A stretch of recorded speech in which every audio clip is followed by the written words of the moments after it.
नमस्कार।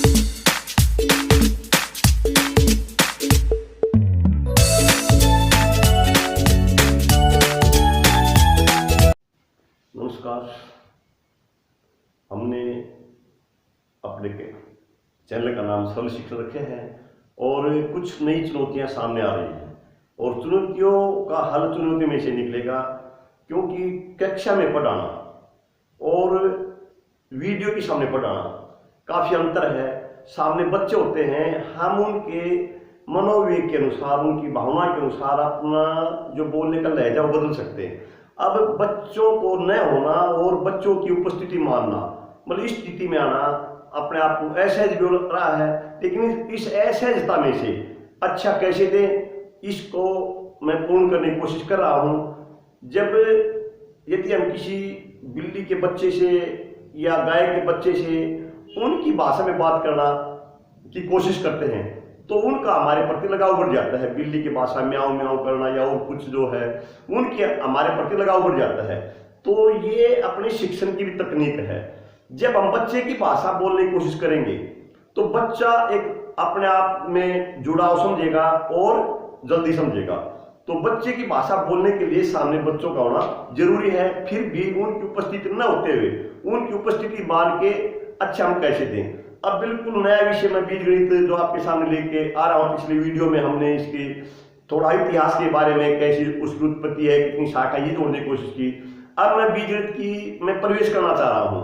अब मेरे पास समस्या, मैं इसमें प्रवेश कैसे करूं, और ऐसा प्रवेश जिसमें छठी का बच्चा, 7वीं 8वीं 9वीं 10वीं सभी कक्षाओं के बच्चे एक साथ उसमें प्रवेश कर दें। यानी इस तरह की भाषा बोले कि जो सबके लिए सुटेबल भी हो।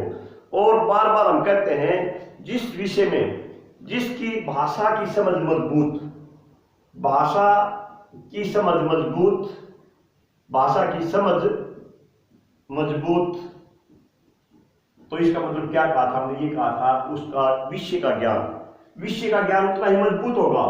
विषय ज्ञान मजबूत, विषय ज्ञान क्या होगा? अपना मजबूत होगा। और यदि भाषा की समझ मजबूत है तो विषय ज्ञान मजबूत होगा। इसका विलोम भी वही है। यदि विषय ज्ञान मजबूत है तो उसकी भाषा की समझ अपने आप मजबूत बन जाएगी। अब हम जब मैं इसका कह रहा हूं प्रवेश करेंगे, जब भी हम किसी क्षेत्र में प्रवेश करें, यदि मुझे दूसरे देश में जाना कहीं पर, अगर मुझे वहां उस देश की भाषा का ज्ञान नहीं है तो मेरे लिए बड़ी समस्या हो जाएंगी। अब हम नए विषय प्रवेश कर रहे हैं तो नए विषय में प्रवेश कर रहे हैं तो वहां उसकी भाषा भी नहीं बनेगी। अब उस भाषा पर बड़ा ध्यान देना है। जो इस भाषा को समझ जाएगा, अब वो बच्चा चाहे किसी कक्षा का भी हो, जिसकी भाषा ही समझ पैदा हो जाएगी, उसके लिए विषय वह बहुत ही सरल हो जाएगा। तो हम नए क्षेत्र में प्रवेश कर रहे हैं, नए क्षेत्र में प्रवेश कर रहे हैं तो नई शब्दावली की रचना होगी। अब उस नई शब्दावली के साथ जो अपना तालमेल बिठाएगा वह बिल्कुल उस विषय में पारंगत होगा, उसके लिए भी आसान रहेगा। तो आज जो वीडियो बनेगी, हम ये मान रहे हैं, उसमें बीजगणित के जो शब्द हैं उन नए शब्दों की रचना होगी और जो उन शब्दों को समझ पाएगा उसके लिए सरल हो जाएगा। हालांकि मैं प्रश्नावली के प्रश्न नहीं ले रहा हूँ, ये मानता हूं मैं प्रश्न नहीं ले रहा हूँ, लेकिन वीडियो को देखकर यदि आप प्रश्नावली स्वयं करने की कोशिश करेंगे तो जो हम पढ़ने का तरीका जो स्वयं करके देखो, एक बार ये आदत आएगी तो बहुत ही गणित हो जाएंगे, बहुत ही आसान हो जाएगा गणित। और उसकी हम कोशिश नहीं करें। अगर प्रश्नावली में 10% है, मैं 10 के 10% समझा दूं तो मैं अच्छा शिक्षक मान लिया जाऊंगा शायद। और जबकि जो 10 के 10% समझा देगा, हम उसको अच्छा शिक्षक, कम से कम अपनी भाषा में तो उसको अच्छा शिक्षक नहीं कहूंगा। उसके इर्द गिर्द, उन प्रश्नों के इर्द गिर्द ले जाए बच्चे को और बच्चा खुद सोचे। तो आज हम जो बात कर रहे हैं नई शब्दावली रचना करने की, अब उस नई शब्दावली की रचना शुरू करते हैं। मेरे पास मान लो कुछ, हमने पिछले में कहा था भाई 2 लड़के हैं और 4 कुत्ते हैं, उनका जोड़ करना हो तो मैं कैसे करूंगा। अगर मेरे पास ये क्यूबॉइड लेता हूं मैं, ये मेरे पास 4 क्यूबॉइड, इनका हमने एक वीडियो में प्रयोग भी किया था। ये 4 क्यूबॉइड है मेरे पास। यदि मैं इनको कहता हूं इनका जोड़ करना है, भाई ये 2 2 4 हो गए, मेरे 4 क्यूबॉइड हो गए। अब इनका जोड़, मैं इसको क्यूबॉइड तो लिखता हूं जोड़, ठीक है मेरा। यदि मैं कहता हूं इसमें मेरे 2 रेड है और 2 बेलून है, मैं इनको ये लिखूं मैं कहूं 2 रेड क्यूबाइड घन और 2 ब्लू क्यूबाइड, इनका जोड़ करो।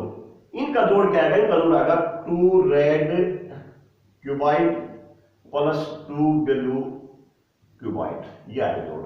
और मैं कहता हूं इसमें मैं 4 कप और जोड़ दूं। ये मेरे पास 4 कप है, ये 4 कप है, इनको जोड़ दूं मैं, 4 है ये 4 कप जोड़ दूं तो मेरा जोड़ क्या आएगा भाई? मेरा जोड़ आएगा प्लस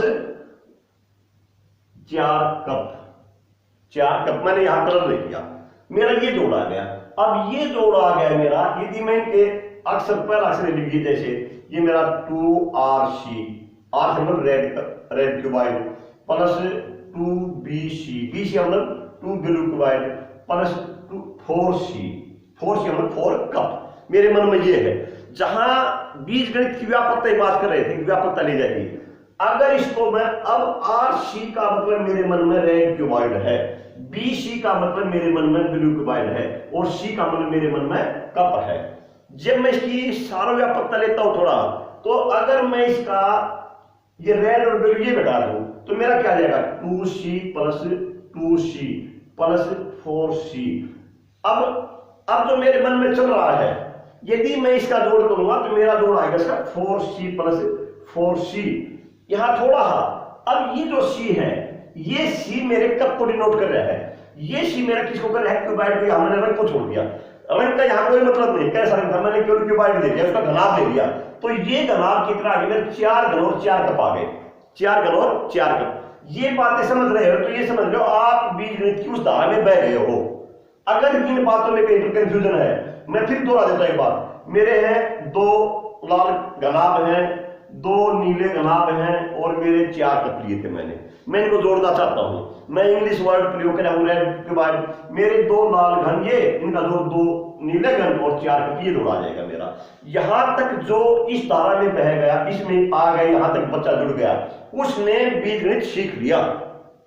अब इसको मैंने क्या किया? RED रेड, यो C यो UBOID इनको मैंने हटा दिया तो मेरे पास क्या गया? 2RC जमा 2BC जमा C, इसमें भी UP हमने हटा दिया, 4 अब एक शब्द रख लिया हमने।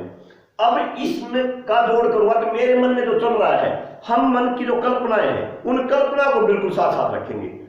गॉस बहुत ही बड़ा गणितज्ञ था जिसने तीसरी कक्षा में भी खोज की थी। वो कहता था अल्प किंतु परिपक्व, उसका जो एक नारा था जो उनकी ग्रीक की भाषा में था, वो था पक्का PAUCA, पक्का SED सेड MATURA, पक्का सेड मेट्योरा, मतलब अल्प किंतु पक्का, थोड़ा हो लेकिन वो पक्का समझ में आए। ये उसका मुख्य वाक्य था। वो जो जब भी पढ़ता था, अध्ययन करता था, तो ये कहता था जितना करो उसका गहन चिंतन करो। पक्का सेड मेच्योरा यानी अल्प किंतु परिपक्व, थोड़ा हो लेकिन उसका चिंतन पक्का हो। अब यहां मेरा जो चिंतन चल रहा है वो आपके मन में बिल्कुल चलना चाहिए। रेड क्यूबाइड, ब्लू क्यूबाइड और इनका पद मेरे, मैंने इनका एक शब्द ये R और C छोटा कर दिए, रंग को भी छोड़ दिया, मैंने अकेला क्यूबाइड दे दिया। मेरा ये आ गया 2C plus 2C plus 4C। अब इनका जोड़ मेरा आ गया 4C जमा 4C। अब ये जो C है ये मेरे मन में C नहीं, मेरे मन में क्या चल रहा है? क्यूबॉइड चल रहा है। और मैंने कह दिया क्यूबॉइड भी छोड़ दिया, ये C किसी एक चीज को रिप्रेजेंट कर रहे हैं। अब या ये कप है या क्यूबॉइड है, मैंने ये सपोज कर लिया, कल्पना कर ली। ये कल्पना करते ही मेरा ये उत्तर आ जाएगा 8, 4 4 8C आ जाएगा, 8C आ जाएगा। अब मेरी कल्पना कहां से, मैं कहां से लेके आया था? मैंने लिया रेड C यानी red cuboid, blue cuboid, cup, पहले मैंने ये लिया, फिर मैंने इसको RC पर लेके आया, फिर C में भी मैंने थोड़ी देर के लिए अंतर रखा। उस अंतर को खत्म करते ही मैंने ये कर दिया और यहां से मेरा सारा बीजगणित निकल गया। जिस बच्चे का इस पर ध्यान है वो मेरा पूरा बीजगणित समझ गया है। अब इसमें क्या क्या आया? अब ये था मेरा रेड और ब्लू, ये मेरा रेड और ब्लू और ये कप। ये जो चीजें हैं ना, ये क्या है? अलग अलग हैं और इनको हम जो कहते हैं वो क्या कहते हैं? असमान पद, अनलाइक टर्म, असमान पद। एक शब्द आ गया हमारा असमान राशि, असमान राशि, बल्कि यहां पर शब्द में असमान राशि, अनलाइक ट्रम, अनलाइक ट्रम। जब मैंने इनका ये हटा दिया, ये आर और मैं इसको आर सी लिया, अब भी मेरे unlike term, unlike term, unlike term. जब मैंने इसके आर को ये हटा दिया और बी को हटा दिया, मेरे ये सी और ये सी आ गया, ये सी आ गया, ये मेरे आ गए समान राशि, समान राशि, लाइक ट्रम, समान राशि, समान राशि, ये आ गई।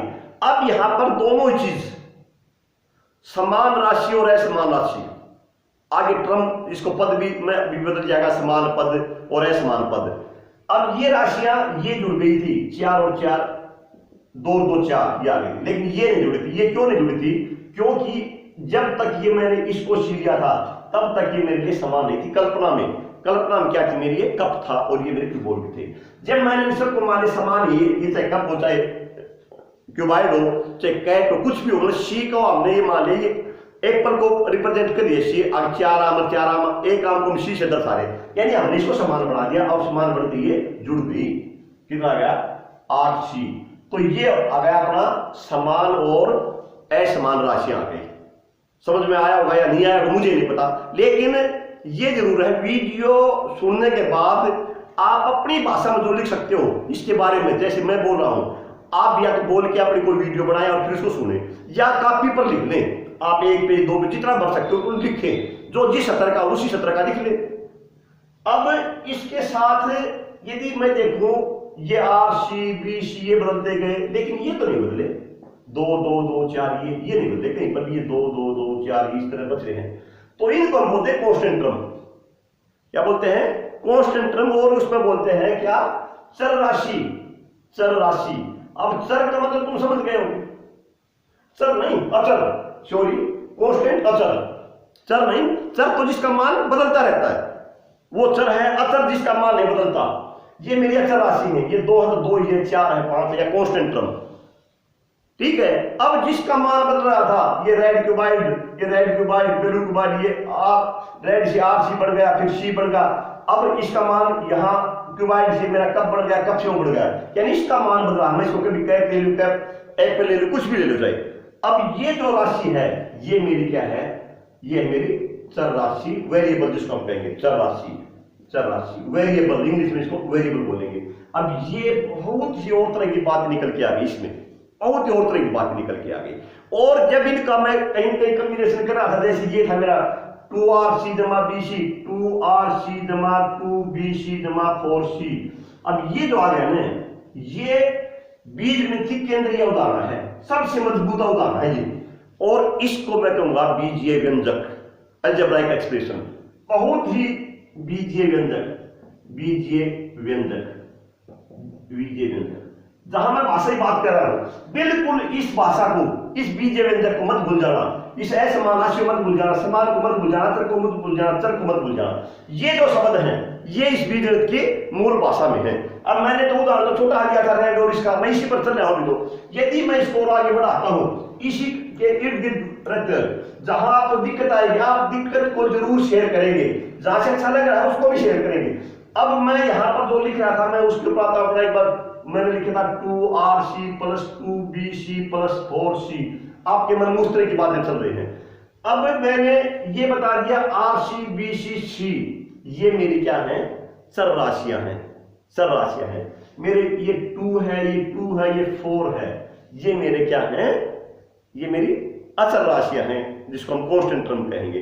अब जब इसको मैं ये लेता मैंने ये 2C + 2C + 4C पर आ गया था, तो मेरा 2 2 4 8C आ गया था। अब मेरा जुड़ क्या रहा था? ये C की कोई काउंटिंग नहीं है, C की कोई काउंटिंग नहीं है। तो ये जो है, ये मेरे जो कांस्टेंट टर्म है ये जुड़ जाते हैं। और यहां से एक बात और निकल के आ रही है, यदि समान राशियां हो तो ही जुड़ेंगे, नहीं से पहले नहीं जुड़ रही थी। इनके बीच में प्लस या माइनस दे रहे थे हम, जब बीजीय व्यंजक बड़ा था, बीजीय व्यंजक में तो इनको नहीं जोड़ा जाएगा, तब तक नहीं जोड़ा जाएगा। जैसे सबसे पहले तो अपन 2 लड़के और 4 कुत्ते थे, वहां उसका जोड़ नहीं हो रहा था। तो इसका मतलब है यदि राशियां समान नहीं है तो उनका जोड़ या घटा नहीं होगा, उनके बीच में वो उस तरह का निशान लग जाएगा। अगर समान तो जुड़ जाएंगी। अब इसके बाद कुछ ये भी आ रहा है मेरे पास, ये आ रहा है जैसे 2RC है, ये है। अब ये क्या है? ये जो इसका संबंध है, ये 2 या इसमें 8 4 इसका भी नाम है। अगर मैं कहूं 4 जमा 4 जमा 4 ये मेरा आएगा 3 गुणा में 4, बार बार 2 रुपये में गुणा करता हूं तो 12, एक बार इसको छोड़ दो और इसको मैं 4 को मैं वाई बढ़ा दूं, वैसे वाई वाई वाई तो मेरा ये क्या जाएगा 3 गुणा वाई और इसको मैं लिख दिया 3 वाई। क्या बना दिया इसमें 3 गुणा में वाई 3 वाई, तो 4 को मैंने वाई बढ़ा दिया। अब मेरा जो ये है वाई जमा वाई 3 वाई, ये जो मेरा ये है ये 3, इसको मैं बोलता हूं इसका गुणांक। क्या बोलता हूं गुणांक गुणांक गुणांक। अगर इस y की जगह मेरा होता है एक्स वाई जमा एक्स वाई जमा एक्स वाई, ये होता मेरे पास, तो मेरा कितना आता है ये आता मेरा 3xy 3xy 3xy, ये आता मेरे पास ये 3xy। अब इस 3xy में भी ये xy अपने आप में कोई किस चीज को डोनेट कर दिए। अब जो मेरा 3xy है इसमें जो इसका गुणांक है, एक शब्द और आ गया अपने पास गुणांक गुणांक, इसको हम संख्यात्मक गुणांक भी कहते हैं, न्यूमेरिकल जो इसका कोफिशिएंट है वो, ये आ गया इसका गुणांक 3। तो एक्स वाई ये भी है गुणांक, ये 3 का गुणांक है। इसको हमें क्या बोलते हैं अलजेब्राइक कोफिशिएंट भी बोल देते हैं और इसको हम लिटरल कोफिशिएंट भी बोल देते हैं। लिटरल कोफिशिएंट LITERAL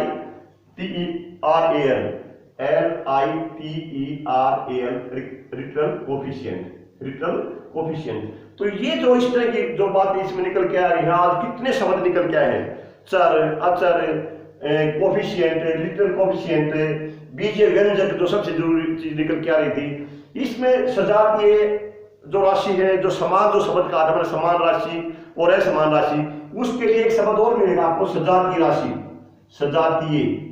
सजातीय राशि और विजातीय राशि विजातीय राशि। ये वही जो समान और असमान थी वही है, जैसे आरसी ये सी, अब ये क्या है सब विजातीय है, ये यहाँ सी होते हैं, ये सब क्या हो गई सजातीय हो गई। तो ये सजातीय राशि विजातीय राशि मतलब इस तरह की जो चीजें निकल के आ रही हैं, ये बीज गणित की बहुत ही जरूरी चीजें हैं। अब मैं इसको करने के लिए जब ये कह रहा हूं, अब ये शब्द तो सबके लिए है, आज मैं इसको कक्षा 6 से जोड़ना चाहता हूं, थोड़ा अगर उनका कुछ काम हो तो इसके लिए मैं कहता हूं मैंने बढ़ाया एल के लिए मुझे तीलियां लेनी है, मैं कितनी तीलियां लूं कि एल बन जाए। एल के लिए मैंने एक तीली ये रख दी और एक तीली ये रख दी, एक एल बन गया मेरा। अगर मैंने 2 एल बनाना इस तरह से, जैसे एक बन गया तो 1 और 2 इसमें, 1 और 2 इसमें, तो कितनी तीलियां आ जाएंगी 2 इसमें 2 इसमें 2 इसमें 2 इसमें कितनी आ जाएंगी 4 आ जाएंगी। यदि मैं 3 एल बनाने हैं तो 1 और 2 ये कितने आ जाएंगी 6 आ जाएंगी। अगर मैं इसकी तालिका बढ़ाऊं मैं यहां मैं ले लूं एलों की संख्या, एल की संख्या जितने एल बनेंगे एल की संख्या ये ले लूं यहाँ पर, और यहां मैं ले लूं तीलियों की संख्या, नीचे ले लूं मैं तीलियों की संख्या तीलियों की संख्या। आप बता सकोगे बिल्कुल इस बात को मेरे से अच्छी तरह बताओगे आप। अगर मैं कहता हूं मुझे एल बनाना 1 तो मुझे तीली कितनी चाहिए 2, एल बनाने मैंने 2 कितनी चाहिए मुझे 4, एल बनाने 3 मुझे कितनी तीलियां जरूरत पड़ेगी 6, 3 में 6 पड़ेगी। यदि मैं एक एल और बढ़ा दूं यहां पर, मेरा एल एक और बढ़ गया एल 1 और 2, तो मेरी कितनी तीली हो जाएंगी 2 इसमें 2 इसमें 2 इसमें 2 इसमें कितनी आ जाएंगी 8। यदि मेरी एल 4 तो तीली कितनी 8, मैं इस तरह बढ़ता रहा। अब वहां पर मान लें मेरी तीली मैंने एल बनाने n, तो मेरी कितने बनेंगी, अभी हमने जो y का किया था, मेरे कितने बनेंगे 2n, कितने बनेंगे 2n। तो ये कुछ छठी का था। एक बात और आखिरी बता के मैं अपनी इस वीडियो को ही समाप्त करूंगा। इन शब्दावली को आपने बड़ा ध्यान से देखना है। मैं लिखता हूं 4 गुणा 4, ये मेरा 4 का वर्ग हमने उसमें किया था, 4 गुणा 4 गुणा 4, ये 4 का घन, इसको ऐसे लिखता हूं। अगर मैं इस 4 की y बना दूं, y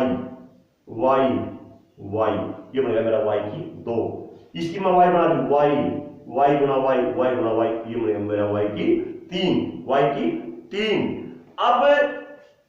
अब मैं लिखता हूं y जमा y, यह आ गया मेरा 4 y सब क्या है सजातीय राशि है 4y। और एक मैं लिखता हूं वाई गुणा वाई, वाई गुणा वाई गुणा वाई गुणा वाई, ये आ गया मेरा वाई की 4। तो अब 4y और y की 4 ये बराबर नहीं है। इसका अंतर मन में आप क्या समझ रहे हो, क्या अंतर है, ये आप स्वतः ही एक बात लिख के देखोगे। एक तो 4y ये बराबर नहीं है, एक मैं 4 जमा y लिख दूं, 4 में y जोड़ो, 4 में y जोड़ो, तो ये सजातीय नहीं है, ये अलग अपने आप में एक अंक है। और ये कोई राशि y का मान क्या है, शेप है या और कुछ है, तो ये मेरा आएगा 4 जमा y, 4 जमा y, 4 जमा y। अब ये अंतर 4 जमा y और 4y और y की 4 ये बड़ी भ्रमित करते हैं। और जब ये बराबर नहीं है, किसी स्थिति में तो हो सकता है बराबर हो जाए, y के मान पर निर्भर करता है, लेकिन ये हर बार बराबर नहीं है। कोई ऐसा मान लिया जाए जिसके लिए बराबर हो जाए, लेकिन इनमें क्या अंतर है, ये इसकी स्पष्टता मन में बिल्कुल कर लेनी है। ये कुछ भाषा की तरह है, और इनकी स्पष्टता आप जब करेंगे, जो वीडियो में सुना है इसको बोलने की या लिखने की कोशिश करें, बिल्कुल बोलेंगे। जो जैसे मैं बोल रहा हूं, आप भी वीडियो सुनने के बाद बोलने की कोशिश करें, किसी अपने भाई बहन को या अपने साथी आपस में सुनाएं। अभी मैंने आज वीडियो में ये सुना, या ये कहें भी आज आप बोलोगे, कल आपने बोलना है, आज आप लिखोगे, कल मैं लिखूंगा, एक बोलेगा एक लिखा। इस तरह से हमें कहीं ना कहीं सोशल डिस्टेंस का ध्यान रखते हुए बोलने और लिखने का अभ्यास करें, और कुछ न कुछ नया सीखेंगे। तो ये कुछ बीज गणित की जो शब्दावली जिसकी रचना की थी, आज की वीडियो जो जितनी ध्यान से सुन पाएगा, उन शब्दों को समझ पाएगा, वो उतना ही बीज गणित में आगे बढ़ जाएगा। जो इसकी पहली वीडियो थी वो केवल एक नींव रखने के लिए थी, ताकि हमारा ये बह निकल जाए, ये हो जाए भी मैं 10वीं तक तो ये पढ़ूंगा बीज गणित इस तरह का, 10वीं के बाद मैं इस तरह बीज गणित पढ़ूंगा, और उसके बाद मैंने अब्स्ट्रैक्ट अलजेब्रा भी पढ़ना है। तो इस तरह की धारणाएं लेके चलेंगे, और कितना कामयाब ये आपके जवाब बताएंगे, आपकी समझ बताएगी, आपकी समस्याएं बताएंगी क्या समस्या है, और आपकी जो अच्छा लगा वो भी मुझे ताकत देगी और रास्ता देगी कि मैं इस काम को आगे कैसे बढ़ाऊं। धन्यवाद।